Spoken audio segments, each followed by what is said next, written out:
The West Texas sun hammered down on Kate Reynolds like a blacksmith's anvil, turning the desert into a shimmering furnace of heat and dust. She wiped sweat from her face with a bandana already stiff with salt and grime, leaving streaks of dirt across her sunburned cheeks. At 24, she'd become leaner and harder than the privileged young woman who'd arrived from St. Louis 6 months ago, her hands now calloused from pickaxe and shovel, her face weathered beyond her years. But her green eyes still held determination that refused to dim despite weeks of failure. Kate's camp consisted of a weathered canvas tent, a small cook fire, and her faithful mule Copper tied in the shade of the only scraggly mesquite tree for miles. Scattered around were the tools of her trade, picks, shovels, panning equipment, and her father's leather satchel containing maps and assay reports that had brought her to this godforsaken stretch of desert. She'd been working her father's claim for 3 months now, ever since James Reynolds had died of fever in El Paso, leaving her with nothing but debts, a mining claim of questionable value, and his absolute conviction that silver lay somewhere in these hills. The claim itself was modest, 40 acres of rocky, water-starved land about 15 miles from the nearest settlement of Redemption, Texas.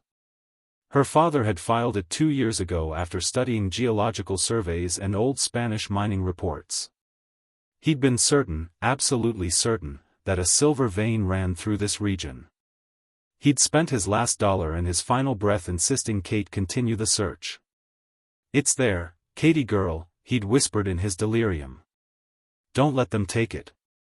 The treasure is there, I promise you." Those were his last words, a burden and a blessing she carried every day, but 3 months of backbreaking work had yielded nothing, no silver, no gold, not even copper worth extracting. Kate had dug test holes across the property, following her father's maps and her own increasingly desperate intuition. Each day brought only more disappointment, more exhaustion, and more anxiety about the rapidly approaching deadline. The bank in El Paso held liens against the claim totaling $800, money her father had borrowed for equipment and supplies. She had 60 days to pay it off or lose everything. Half that time was already gone, and she'd found nothing. Today's excavation was her 18th test site, located in a small canyon where her father's maps indicated promising rock formations. Kate swung her pickaxe with practiced rhythm, breaking through the hard caliche layer that made West Texas digging so punishing. Swing, break, shovel. Swing, break, shovel. The monotonous work gave her too much time to think about failure, about returning to St. Louis in defeat, about the sneering satisfaction of people like Marcus Thornton who told her repeatedly that mining was no business for a woman. Thornton was the local land baron who owned most of Redemption and the surrounding territory. He'd offered to buy her father's claim for $50, an insulting amount that wouldn't even cover a month's supplies. When Kate refused, he'd smiled coldly and said, "Your pride will cost you, Miss Reynolds. This desert eats the stubborn ones alive. When you're ready to accept reality, my offer stands, though it might be lower by then."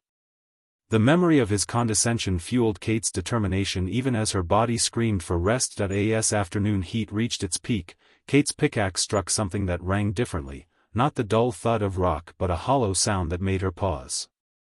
She cleared away more dirt carefully, revealing what looked like a natural cavity in the stone. Excitement flared briefly. Could this be the entrance to a vein? She enlarged the opening carefully, then reached inside to feel cool air flowing from somewhere below. Strange.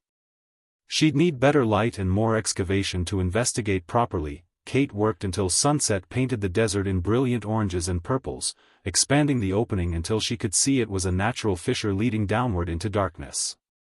Too tired to explore further and lacking proper equipment, she marked the spot and trudged back to camp.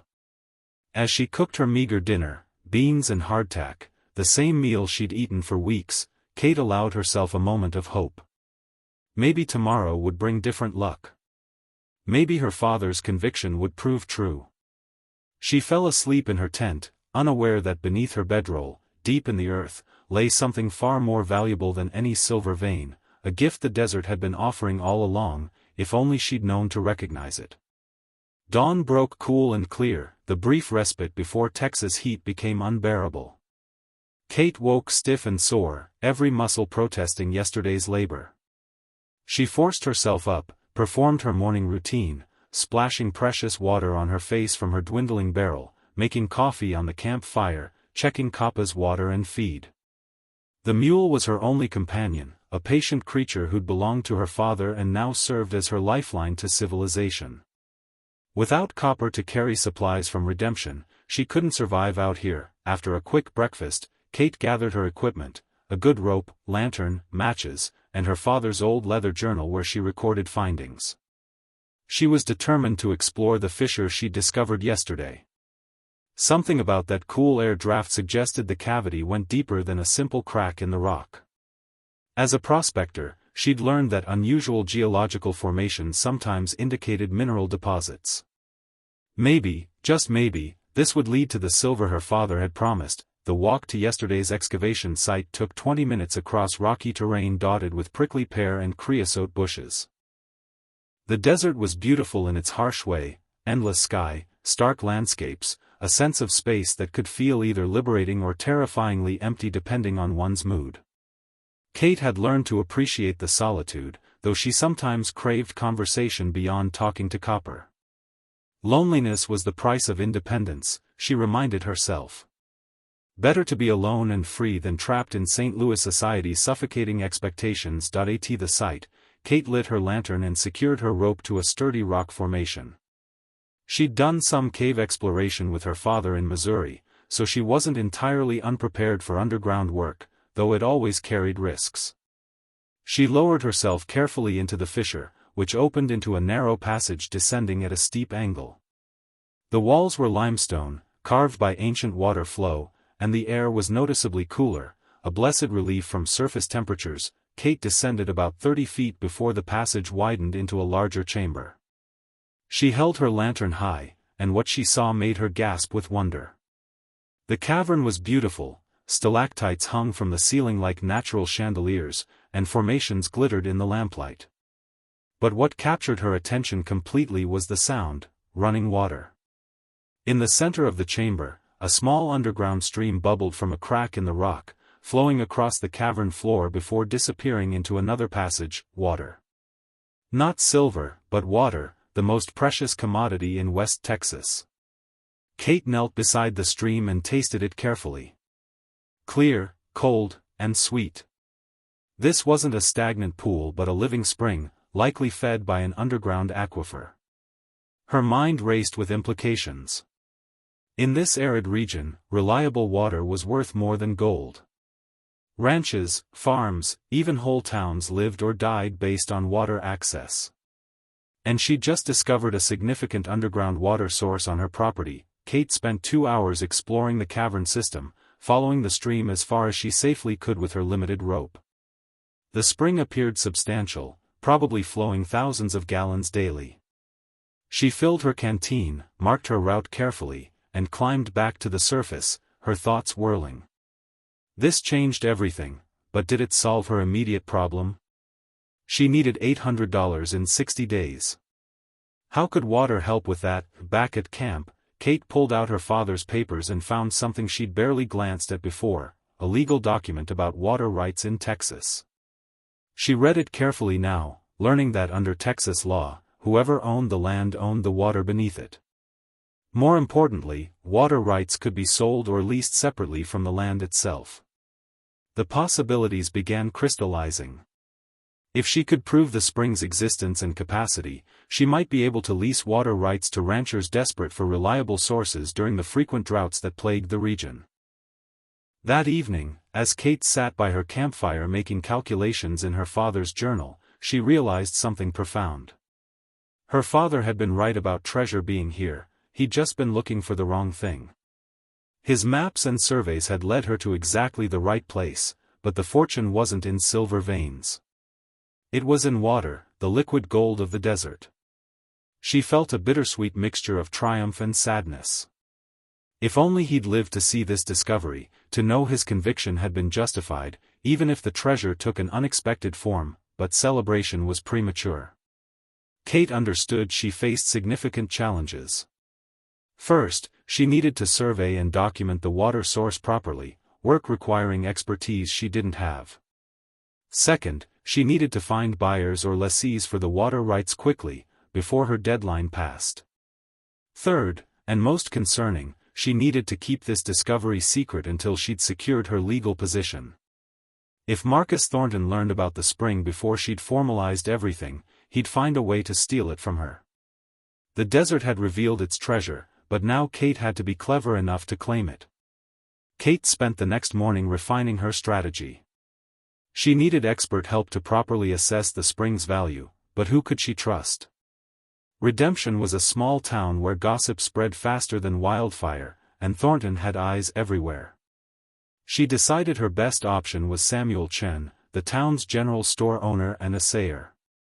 Sam was Chinese-American, someone who understood what it meant to be an outsider in Texas.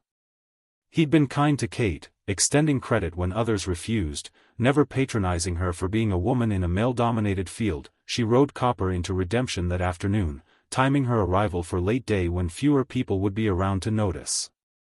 The town was typical of West Texas settlements, a main street of weathered buildings, a saloon, general store, marshal's office, and a few other businesses clustered together like survivors against the vast emptiness. Kate tied copper outside Chen's general store and stepped inside, grateful for the shade and the smell of leather and coffee that meant civilization. Sam Chen looked up from his account books, his weathered face breaking into a welcoming smile. "Miss Kate. Good to see you. What can I do for you today?" Kate glanced around, confirming they were alone, then approached the counter quietly. "Sam, I need your help with something confidential." "Very confidential." The assayer's expression turned serious. He'd built his business on discretion, and he recognized the weight in Kate's voice. "Come to the back room. We can talk privately there." In Sam's cluttered office, surrounded by assay equipment and geological samples, Kate explained her discovery. She watched Sam's face carefully, seeing his eyes widen with understanding as she described the underground spring system. "You're certain it's a substantial flow? Not just a seasonal seep?" Kate nodded emphatically. "It's a real spring, Sam. Strong flow, clear water. I think it's connected to a larger aquifer system. But I need proper surveying to prove it legally and to establish its value." Sam leaned back, thinking carefully. Water rights, yes, that could be very valuable. Especially with the drought we've been having. The Rockingham Ranch lost half their cattle last summer when their wells went dry. Marcus Thornton's been buying up water rights across the territory. That's where his real power comes from, not just land ownership. He paused, looking at Kate intently. "Does Thornton know about this?" Kate shook her head. "No one knows except you. And it has to stay that way until I've secured everything legally." Sam agreed immediately. "I can do a proper geological survey discreetly. I'll ride out to your claim tomorrow at dawn. Anyone asks, I'm just checking some more samples for you. I can assess the spring's capacity, test the water quality, and provide documentation for filing with the county. But Kate, you need to move fast. Your bank deadline is what, 30 days now?" 28 days, Kate corrected mentally, feeling the pressure intensify. "Can I sell or lease the water rights before the claim goes to auction?" "Yes," Sam confirmed. "Water rights are separate from land ownership. You could sell them outright, though that would be foolish. This spring could provide income for decades. Better to lease rights to ranchers who need reliable water. You'd retain ownership while generating revenue. The key is filing the water rights claim immediately, establishing legal priority." He pulled out forms from his desk. "I'll help you with the paperwork. Once filed, those rights are yours regardless of what happens to the land claim." They spent the next hour working through documentation. Sam explained that Kate would need to formally claim the water rights, have them surveyed and certified, then file with the county. Once established, she could negotiate leases with ranchers, providing them water access in exchange for regular payments. "If the spring is as substantial as you describe, you could easily generate $500 annually from leases, maybe more during drought years when water gets scarce. That would more than cover your bank debt. But Sam also warned about risks. Thornton won't be happy when he learns you've claimed major water rights in this region. He's been trying to monopolize water access to control ranching in the territory. He'll challenge your claim if he can. Look for any technical flaw in your filing. We need to do this perfectly, no mistakes, no loopholes he can exploit. Kate felt anxiety tighten her chest but also determination. She'd come too far to fail now. As Kate prepared to leave, Sam offered one more piece of advice. There's a ranchers' cooperative meeting next week, small ranchers banding together against Thornton's dominance. They're desperate for water alternatives. If you could present your spring as an option, you'd have customers immediately. But timing is everything. File the claim first, get it certified, then approach potential lessees. Kate thanked him profusely, feeling for the first time in months that success might actually be possible. Riding back to her claim in the fading light, Kate felt a mixture of hope and apprehension. The treasure her father had promised was real, just different than expected. Now she had to protect it from those who'd try to take it, move faster than her creditor's deadline, and outsmart a powerful man who didn't like being challenged. The desert had given her a gift, but claiming it would require every ounce of courage, intelligence, and determination she possessed. Tomorrow, Sam would survey the spring. Then the real battle would begin. Sam Chin arrived at Kate's camp before sunrise, riding a sturdy horse and leading a pack mule loaded with surveying equipment. Kate had spent a restless night worrying about everything that could go wrong, but Sam's calm competence immediately steadied her nerves. "Show me this spring," he said simply, and Kate led him to the fissure she discovered, now expanded slightly for easier access. Sam descended into the cavern with the careful precision of someone experienced in underground assessment. Kate followed, holding a second lantern to provide better light. In the underground chamber, Sam spent nearly 2 hours taking measurements, testing water flow rates, collecting samples, and examining the geological formations. He worked methodically, recording everything in a leather-bound notebook, his expression revealing nothing of his thoughts. Finally, Sam straightened and looked at Kate with barely contained excitement. "This is remarkable. The flow rate is approximately 2,000 gallons per hour, that's nearly 50,000 gallons daily. The water quality is excellent, and the geological formations suggest this spring is fed by a deep aquifer unlikely to be affected by surface drought conditions."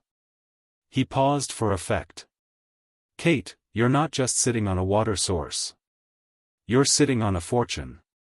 The implications took Kate's breath away. 50,000 gallons daily could support multiple ranches, potentially a small town. At standard lease rates for water rights, she could generate enough revenue not only to pay off her father's debts but to live comfortably for years. "How much?" she asked directly. "How much could I charge for access?" Sam calculated quickly. "Conservative estimate? If you leased to 3 or 4 ranches at fair rates, you could clear $1,000 annually. During drought years, double or triple that. Water is liquid gold out here, Kate. You've struck the richest vein in West Texas." They spent the rest of the morning completing the survey, with Sam mapping the underground water system as thoroughly as possible without extensive equipment. He estimated the spring system extended for at least a quarter-mile underground, possibly connecting to other properties, but the primary access point and strongest flow originated on Kate's 40 acres. "That gives you control of the entire system," Sam explained. "Even if water flows underneath neighboring properties, you control the accessible point. That's legally significant." Back at the surface, Sam photographed the site with his box camera, documentation that would strengthen Kate's filing. They discussed strategy over coffee at Kate's camp. "I'll file the water rights claim tomorrow morning first thing," Sam said. "I'll use my position as certified assayer to expedite the process. Normally it takes weeks, but given the circumstances, I can push it through in days." The key is filing before anyone knows what you found. Kate asked the question that had been gnawing at her. What happens when Thornton finds out? Sam's face grew serious. He'll be furious. He'll challenge the claim legally, try to find technical flaws. If that fails, he might try to intimidate you into selling. He's done that before with small landowners. You need to be prepared for pressure, Kate. Significant pressure. The warning sent a chill through her despite the desert heat, but she squared her shoulders. I won't be intimidated. This is mine, legally and morally. I'll fight to keep it. Good, Sam said approvingly. Because you'll need to. But you won't be alone. The ranchers' cooperative I mentioned, they hate Thornton's monopolistic practices. If you can offer them an alternative water source at fair prices, they'll support you. There's strength in numbers. He handed Kate a folder containing preliminary survey documents. Guard these carefully. They're your proof until the official filing is complete. As Sam prepared to leave, he offered one final piece of advice. Kate, your father was right about treasure being here. He just couldn't see it because he was looking with a prospector's eyes, searching for metal. But he led you to exactly the right place. In its own way, that's remarkable. He'd be proud of you.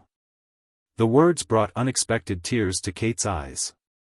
Her father's dream hadn't been foolish, it had just been misunderstood. He'd sensed value where others saw only wasteland, and his instinct had been correct. After Sam departed, Kate spent the afternoon securing the spring entrance and considering her next moves. Within days, her water rights would be officially filed. Then she'd need to approach potential lessees quickly, generating revenue before her bank deadline expired. It was a tight timeline, but for the first time since her father's death, Kate felt genuine optimism. She'd found the treasure. Now she had to defend it. Kate forced herself to meet his eyes steadily. Just routine paperwork, Mr. Thornton. Nothing that would interest you. Thornton's smile didn't reach his eyes. Everything about your claim interests me, Miss Reynolds. Especially since your bank deadline approaches. Still planning to find that mythical silver your poor father believed in? The condescension in his voice was designed to provoke, but Kate refused to react. I'm managing fine, thank you. Now if you'll excuse me. She moved to pass him, but Thornton stepped slightly into her path. My offer still stands, Thornton said, his voice hardening. $50 for your claim. That's generous given you found nothing of value in 3 months of digging. Take it now, or watch the bank auction everything for a fraction of that amount. Pride is expensive, Miss Reynolds.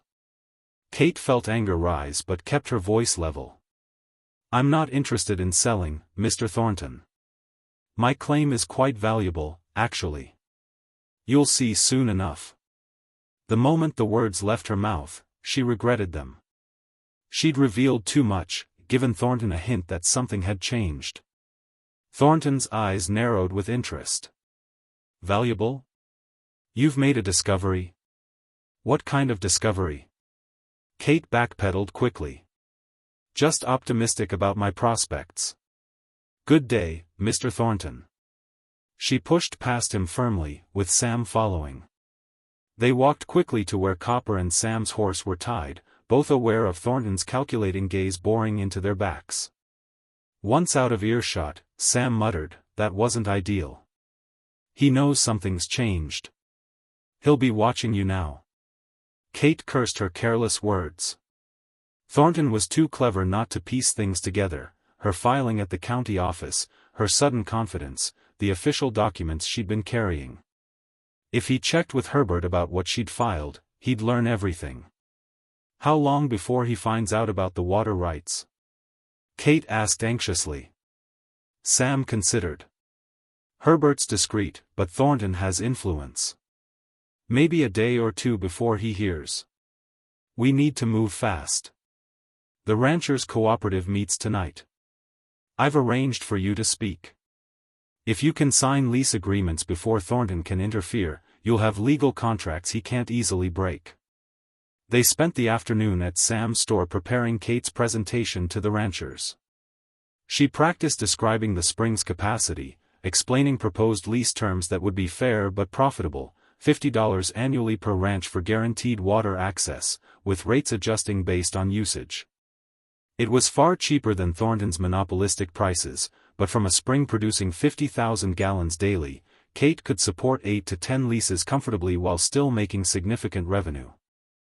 The ranchers' cooperative meeting was held in the back room of Redemption's only church, a neutral space away from Thornton's influence.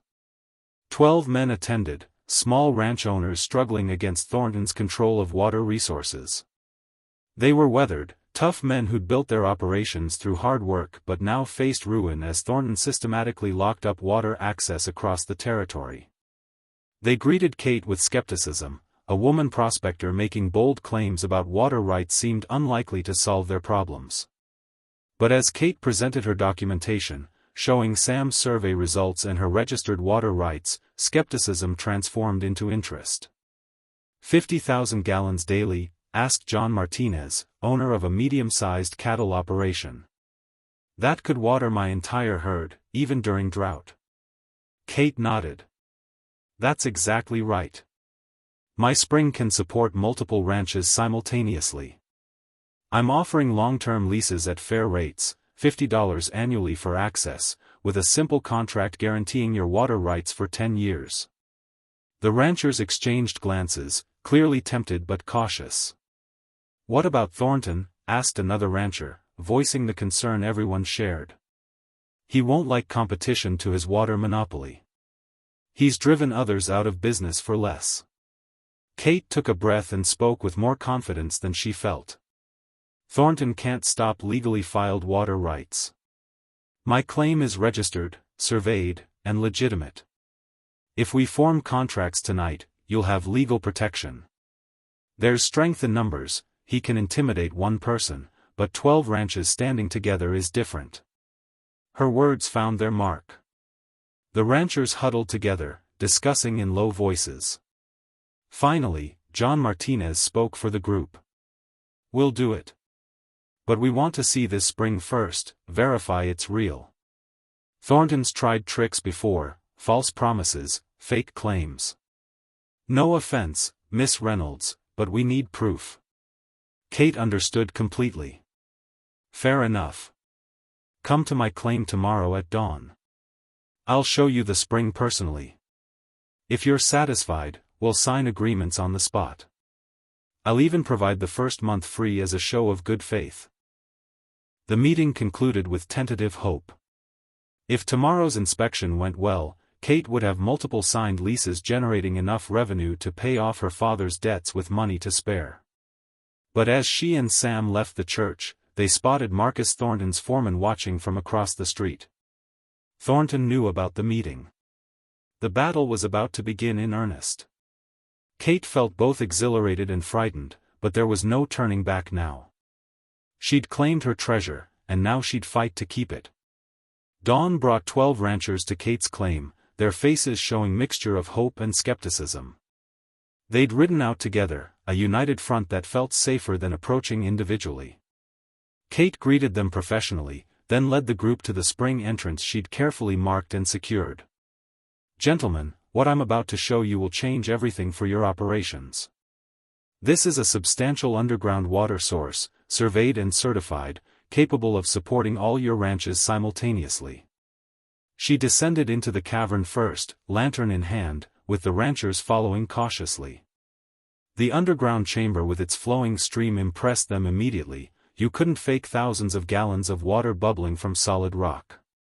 The ranchers examined everything carefully, testing the water quality, estimating flow rates, discussing the geological formations that suggested permanent rather than seasonal flow. Their expertise was apparent, and Kate respected their thoroughness. John Martinez, who'd emerged as the group's spokesman, finally nodded with satisfaction. It's real. Better than I hoped, actually. This water is cold, clean, and the flow is strong. "Miss Reynolds, you found something remarkable here." The other ranchers murmured agreement.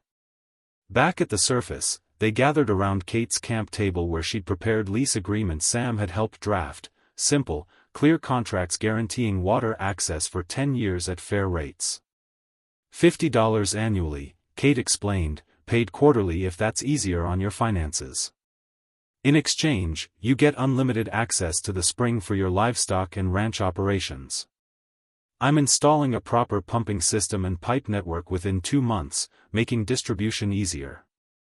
During drought years, when Thornton might charge triple rates or cut people off entirely, your rate stays fixed. That's my guarantee. She could see the relief in their faces. Stable, affordable water access meant survival for operations that had been struggling. One by one, the ranchers signed agreements. Each signature represented not just revenue for Kate but validation that her discovery had genuine value beyond just legal claims.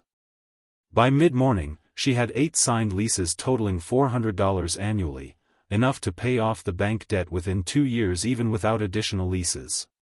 But Kate was thinking longer term. This spring could generate income for decades, providing financial security she'd never imagined possible.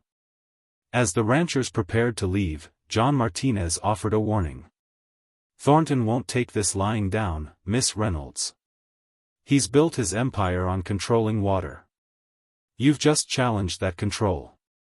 Be careful, he plays rough with people who cross him." The other ranchers echoed the concern, several offering to support her if Thornton caused trouble. Kate appreciated their solidarity but understood she'd made a powerful enemy. The warning proved prescient. That afternoon, 3 riders approached Kate's camp, Thornton's foreman and 2 ranch hands, all carrying rifles. Kate's heart raced with fear, but she stood her ground, grateful that Copper was nearby and her own rifle was within reach inside the tent. The foreman, a hard-faced man named Dalton, didn't dismount. "Mr. Thornton wants to talk business. He'll be here tomorrow morning. He suggests you be cooperative." Kate forced her voice to remain steady. "Mr. Thornton is welcome to visit, but there's no business to discuss. My water rights are filed and contracted. Nothing's for sale." Dalton's smile was cold.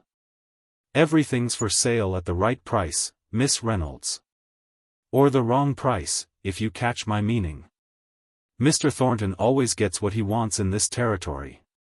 Always." The threat was clear and unsubtle. They rode off, leaving Kate shaking with a mixture of fear and anger. That evening, Sam Chen rode out to check on Kate, having heard about Thornton's men visiting her claim. "You need to be careful," Sam warned. "Thornton's pushed others off their claims through intimidation. You're isolated out here, vulnerable." Kate knew he was right, but what were her options? "I can't abandon my claim, Sam. Not now when everything's finally working. I have legal contracts, registered rights. The law protects me." Sam looked doubtful. "The law is only as strong as its enforcement. The marshal is in Thornton's pocket. You need allies, Kate." They devised a plan. Kate would accept Thornton's meeting tomorrow, but with witnesses present, Sam would bring 2 other business owners from Redemption, establishing that any threats or coercion would have multiple observers. "Make it public," Sam advised. "Thornton's more careful when he can't claim things happened in private. And keep your rifle close. I don't think he'd resort to violence, but desperate men do desperate things." Kate agreed, though she felt the weight of stress accumulating. This was supposed to get easier after finding the spring, but instead, complications multiplied. That night, Kate lay in her tent unable to sleep, listening to desert sounds, coyotes in the distance, wind rustling through sparse vegetation, Copper shifting near the tent. She thought about her father, wondering if he'd anticipated these challenges when he'd insisted she continue his work. Finding treasure was one thing, keeping it was proving far more difficult. But Kate had inherited her father's stubbornness along with his claim. She'd fought too hard to surrender now. As morning approached, Kate prepared for Thornton's arrival with careful deliberation. She dressed in her most professional clothes, arranged her camp to look established and permanent, and positioned her documentation prominently on the camp table.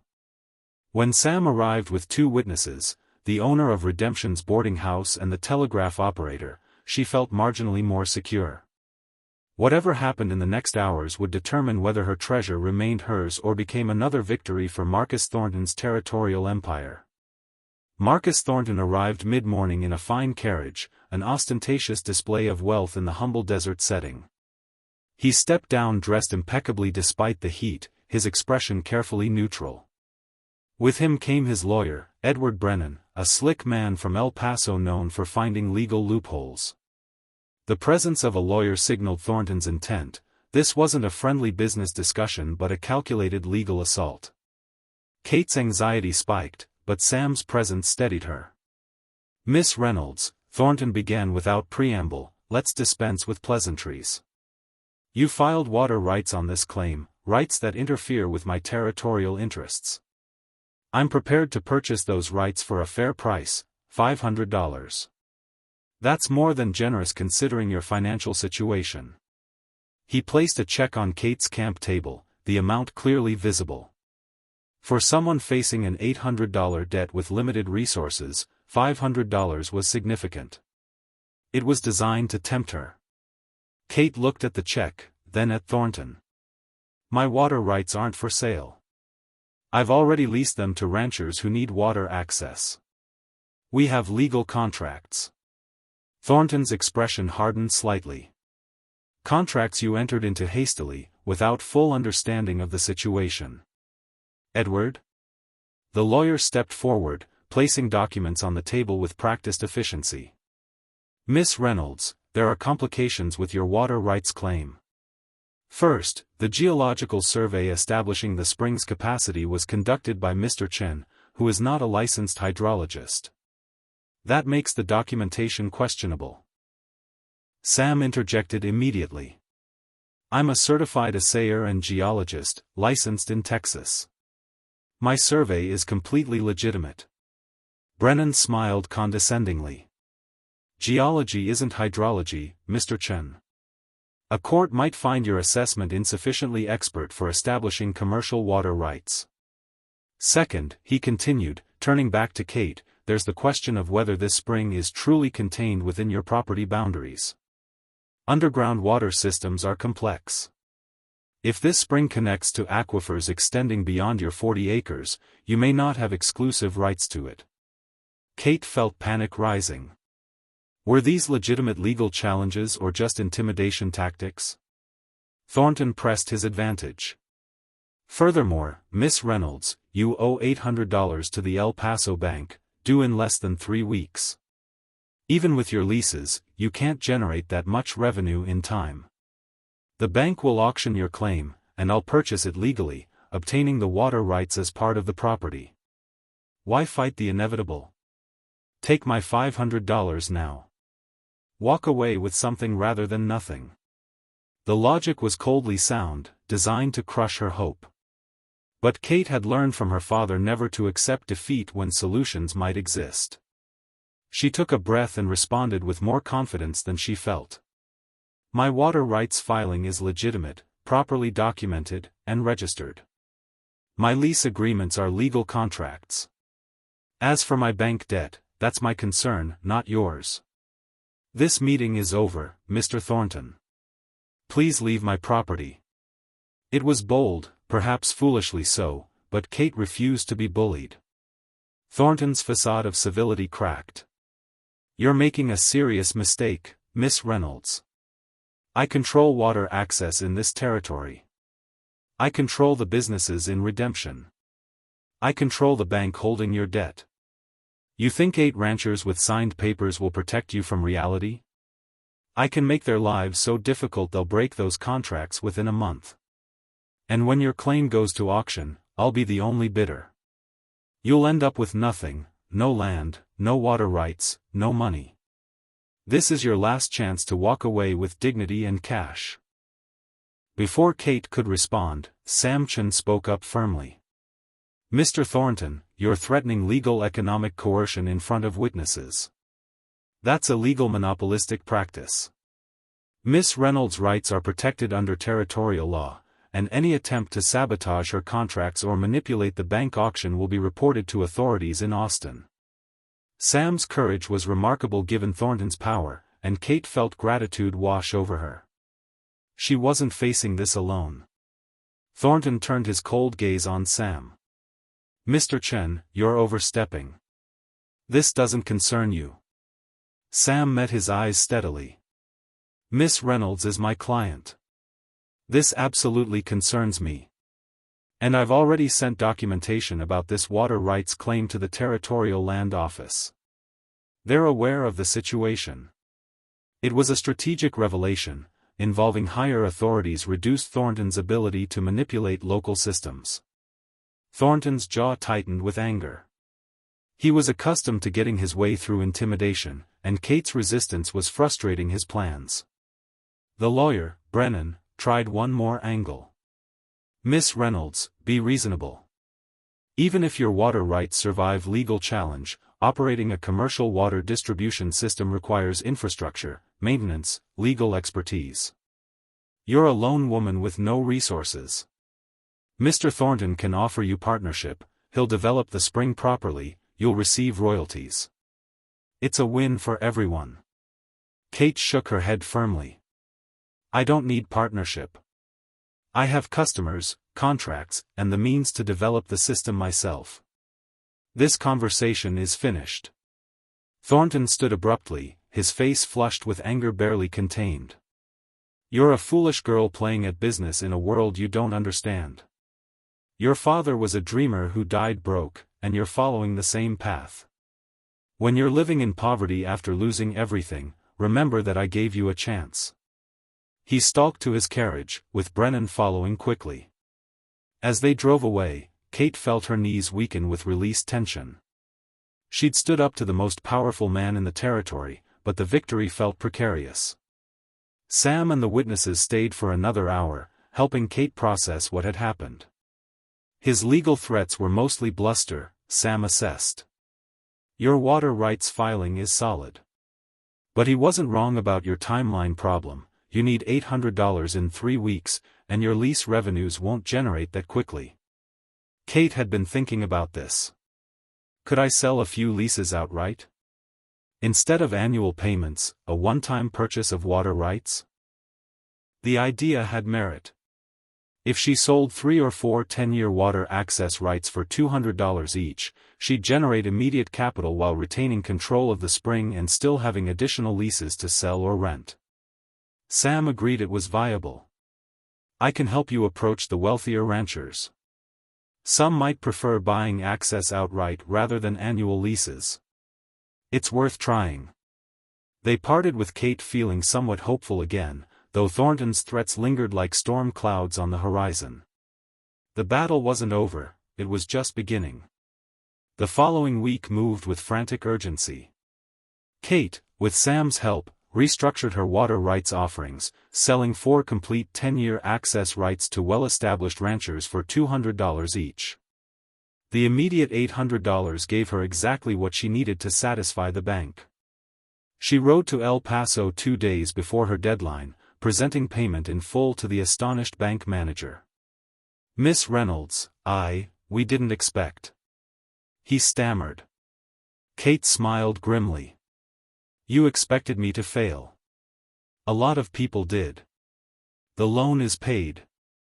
I'd like the lien released and my property deed transferred to my name alone."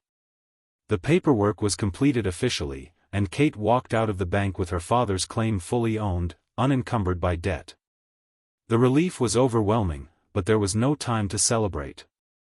Thornton's threats still hung over her, and Kate needed to solidify her position before he found another angle of attack.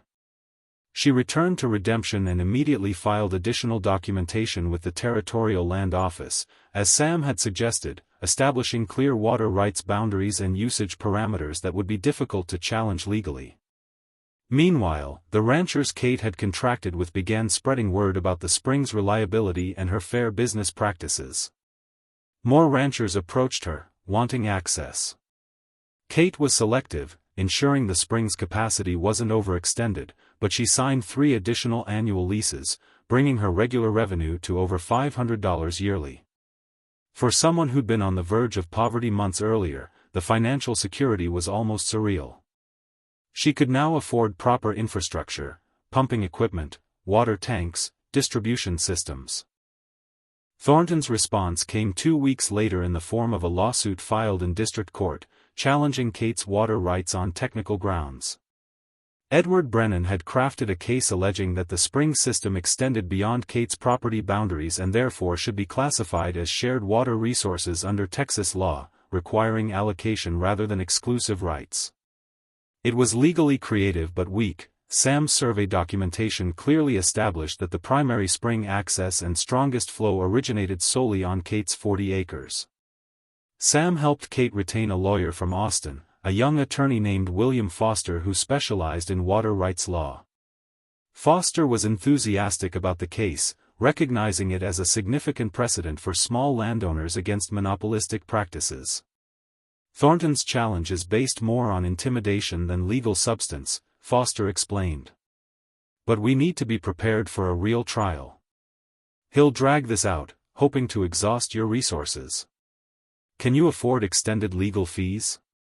Kate considered her financial situation. With several paid leases and ongoing revenue, she could afford adequate legal representation, though a prolonged case would strain her resources. I can manage. This is too important to surrender without a fight. Foster nodded approvingly. Good. Because if we win this case, it'll establish important precedent about water rights in Texas. You'd be protecting not just your interests but those of every small landowner facing powerful monopolies. The trial took place 3 months later in the district courthouse. Thornton brought witnesses claiming the spring was part of a larger aquifer system that extended across multiple properties. Foster countered with Sam's detailed geological surveys showing the spring's contained system, its primary flow originating on Kate's land, and the clear legal precedent for surface landowners controlling underground water resources. Kate testified about discovering the spring, her proper filing procedures, and her legitimate business development. The judge, a fair-minded man from outside Thornton's sphere of influence, took 2 weeks to issue his ruling. When it came, it was unequivocal. Kate's water rights were upheld in their entirety. The spring and associated underground system, having their primary access point and strongest flow on her property, belonged exclusively to her under Texas law. Thornton's challenge was dismissed, and he was ordered to pay court costs. It was a complete victory, establishing Kate's legal position beyond further challenge. The decision had ripple effects throughout West Texas. Other small landowners facing Thornton's monopolistic practices took courage from Kate's success, filing their own water rights claims and challenging his control. The ranchers' cooperative Kate had first approached grew stronger, creating an alternative to Thornton's system. Within a year, Thornton's dominance had significantly diminished, his power broken by the collective resistance he'd inadvertently catalyzed by targeting Kate. Kate's operation evolved from desperation prospecting to legitimate business enterprise. She installed professional pumping systems, hired help to maintain the infrastructure, and managed a growing network of water access contracts. Her spring, properly developed, supported over 15 ranches plus providing water for Redemption's growing population. The revenue allowed Kate to purchase additional adjacent land, protecting the spring's watershed and expanding her holdings. She became one of the territory's most successful independent operators. 2 years after discovering the spring, Kate stood at the entrance to the now well-developed underground water system, thinking about the journey that had brought her here. She'd come to West Texas chasing her father's dream of silver, desperate and nearly broken. Instead, she'd found water, liquid gold more valuable than any precious metal. She'd fought off powerful men who'd tried to steal her discovery, survived legal challenges, and built something her father would have been proud of. The real treasure hadn't been what she was looking for. It had been beneath her feet all along, waiting to be recognized for what it truly was. In the harsh Texas desert, water meant survival, prosperity, and power. Her father had been right about one thing: treasure existed on his claim. He'd just been looking for it in the wrong form. Kate had learned to see what the land was actually offering rather than imposing her expectations on it. On quiet evenings, Kate would sit by her improved camp, now a proper small house, and watch the sunset paint the desert in brilliant colors. She'd pour herself water from the spring, cool and clean, and toast her father's memory. "You were right, Papa," she'd whisper. "The treasure was here. Thank you for leading me to it, even if you didn't know exactly what it was."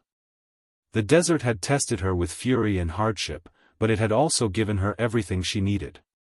She'd arrived as a desperate prospector. She'd become a successful businesswoman who'd changed the territory's power dynamics. And it all started because she'd been stubborn enough to keep digging, wise enough to recognize treasure when she found it, and brave enough to fight for what was rightfully hers.